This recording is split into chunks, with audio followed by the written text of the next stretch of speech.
never say, I'm too old. I'm too old for you, or anything like that at all. And when am I going to see you again? And even, I love you. Don't say it first. Not even on the first date? Well, not first. You know, there's an old Chinese saying, the person that falls in love and says it first loses control. See, so that's it. You've lost your control and everything like that. So, and also, one of the things a cougar never does is sit by the phone waiting for that call. So you never say, when will you be calling? Will I see you again? When will you be calling? In fact, a cougar mantra is, don't call me, I'll call you. And so that you remain in control at all times. A cougar also, it's not just diet and exercise. I believe that the cougar should take advantage of all the advances in medicine and various other situations that if she feels that it will make her feel good and give her a better attitude or feel better about going out into the world and doing what she wants to do, then she should take advantage of it. But the cougar commandment, you never discuss it with your younger man. You never tell him what you had done, or how it hurt, or anything, or how long it took you to recover, or see him immediately afterwards. It's a no-no. It just doesn't work. In other words, and this is the whole thing of taking charge of your life. And I think that that's the important part about being a cougar, is that you are taking charge, not of just the sex life, which is very important, but of every aspect of your life. Younger men, by the way, love women to initiate, because women have never done it. In history, women have never initiated anything, and they, particularly in the bedroom, they just have never initiated. Women are, you know, there, and have been in the past, I'm talking, for men's pleasure, perhaps. Well, men can be there for women's pleasure, too. Let's all make it equal. That's all it is, making it equal, I think. So you can be a cougar and be in a committed relationship as well as have flings and one-night stands. I mean, not at the same time, obviously, but in the sense of a cougar still means a woman. You can, as a cougar, either be in a committed relationship with a younger guy, or you could be someone that just wants to meet various younger men and sort of have like a smorgasbord. As long as you're single. As long as you're single. Yeah, yes, not a committed relationship. Right.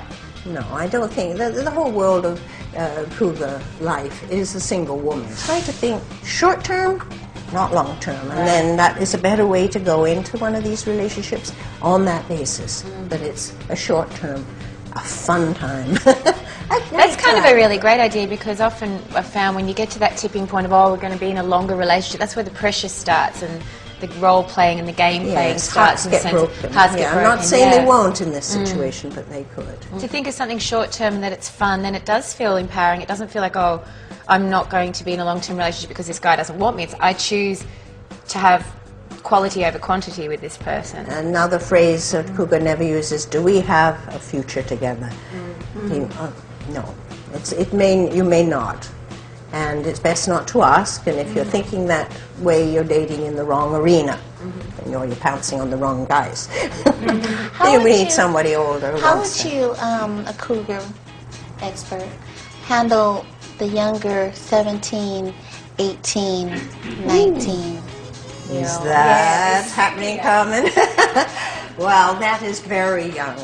That is very young. And, you know, with the thing, they'd be very eager. Yes, I'm sure you know that. Yes, they are very eager. But, however, they may not have the maturity or the experience or expertise to handle an older woman. And to handle an older woman, what I mean is relate to her in some way other than in the bedroom. Well, basically, it would be just their attraction alone, not the cougar's, you know, pursuit. Yes, exactly. Of the it would 18, be sex, 17. generally speaking. Yeah, just but to handle has that. been known. I mean, that does happen. There are clever and intellectual young men as well as, you know, mature young men. It all depends, as I'm sure you'll all agree, on the maturity level of any man, of any age. But on younger men, it's only mature men usually, or mature for their age men, that want to date an older woman. So Valerie, what should us cougars wear when we go out on the town? You look as though you know that very well, Darlene. But however, the whole cougar look is a little more sensual, perhaps, than the average woman. Because she is probably very aware of her body. That's, I think, when you are aware and you're proud of it, or you you feel good and sexy, you want to wear clothes that are that reflect that. It's not sleazy. Now that is the mistake a lot of people make about, are cougars sleazy? Do they wear sleazy clothes? Well, they can be a little shorter. And I always say, if they're inappropriate for her age, they're perfect. Because that whole thing is nonsense. You know, about getting older, you shouldn't wear this and you shouldn't. If you have good legs, you should wear short skirts. If you have a good bosom, you should be reflecting that. You know, whatever your good parts. It really is basics to make the very best and present the